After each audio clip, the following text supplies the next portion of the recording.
तस्दीक करना ज़रूरी है। किसको? खुद को, अपने आप को। असल में अगर तो सिर्फ कुफ्र और इस्लाम हो, सिर्फ कुफ्र और इस्लाम हो, तीसरी कोई चीज़ ना हो, फिर आपको कोई ज़रूरत नहीं कि आप ख़ुद को किसी फ़िरके से मुंसलिक करें। और जब मुसलमानों में शिरक आ जाए, मुसलमानों में बिदत आ जाए, मुसलमानों में कुफ्र आ जाए, मुसलमानों में मुख्तलिफ़ गुमराहियाँ आ जाएं, तो फिर सामने वाले की तशफ़ी यूँ नहीं होगी कि आप कहें कि जी मैं तो मुसलमान हूँ। वो कहेगा जी वो तो मुझे आपकी दाढ़ी से लग रहा है, आपकी बातों से लग रहा है आप मुसलमान हो। मेरा मकसद है कि ये जो देवबंदी, बरेलवी, अहल हदीस, शिया ये होते, इनमें से आप कौन हो? सैयद बदीउद्दीन शाह राशदी रहमतुल्लाह अलैह फरमाते हैं कि मैं रेल गाड़ी में बैठा हुआ था, तो मेरे साथ कोई दूसरा मुसाफिर भी आके बैठ गया। तो सफ़र होता रहा, तो थोड़ी देर बाद बातें शुरू हो गई। तो उसने मुझसे पूछा कि आप कौन हैं? मैंने कहा मैं बदीउद्दीन हूँ, मेरा नाम बदीउद्दीन है। तो बोले, उसने कहा नहीं, नाम तो ठीक है बदीउद्दीन है, यानी आप इस लिहाज से कौन हैं, जैसे वो होते हैं मसलक होते हैं। उन्होंने कहा मैं उस लिहाज से मुसलमान हूँ।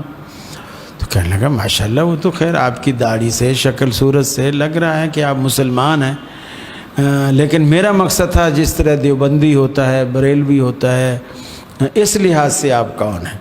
तो शाह साहब कहने लगे, मैंने कहा इस लिहाज से मैं सिंधी हूँ, मैं सिंधी हूँ। तो वो कहने लगा कि ये सिंधी तो कोई मसलक नहीं है। तो उन्होंने कहा अभी बरेलवी तो वो होता है जो इंडिया की एक बस्ती है, जो वहाँ रहता हो। देवबंदी भी वही होता है जो देवबंद में एक बस्ती है इंडिया में, तो देवबंद जो वहाँ रहता हो या वहाँ का पढ़ा हो उसको देवबंदी कहते हैं। मैं तो सिंध में रहता हूँ, सिंध में पढ़ा हूँ, तो मैं तो सिंधी हूँ। तो लोगों की तशफ़ी नहीं होती। अच्छा, फिर दूसरा, जब मुसलमानों में गुमराह फ़िरके आ गए हैं तो अपने आप को आपको उनसे अलग करने के लिए कोई ऐसा टाइटल, कोई ऐसा नाम आपको देना पड़ेगा जिससे आपकी वजाहत हो सके। मसलन मस्जिद के ऊपर आप लिख दें मस्जिद अहले हदीस, जामे मस्जिद अहले हदीस।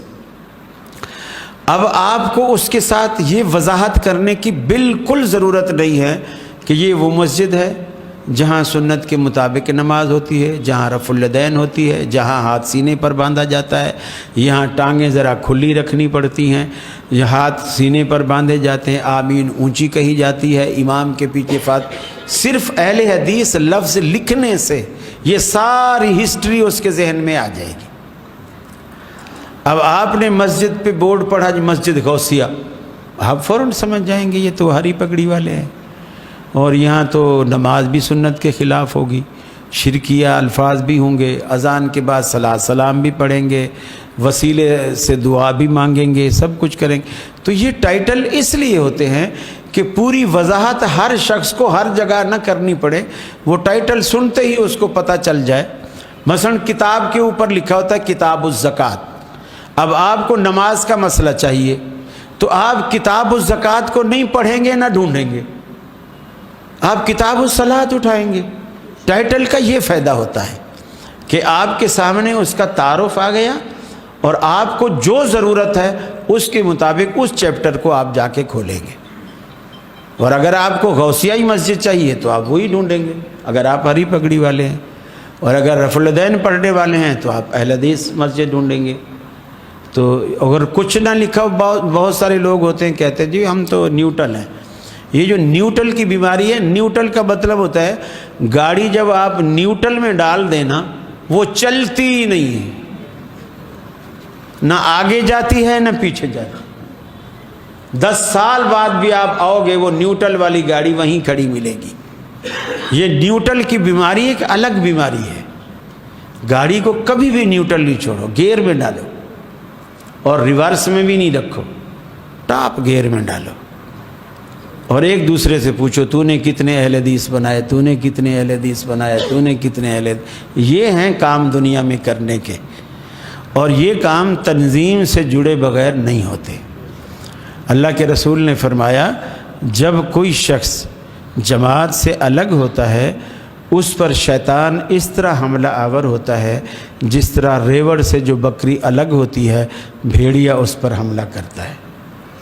ریوڑ میں جب تک بکری لگی رہے بھیڑیا اس پہ حملہ نہیں کرتا، پہلے اس کو الگ کرے گا، جب وہ الگ ہوگی پھر اس پر حملہ آور ہوگا۔ یہی شیطان کرتا ہے، مسلمان کو جماعت سے الگ کرتا ہے اور پھر اس پر حملہ آور ہوتا ہے۔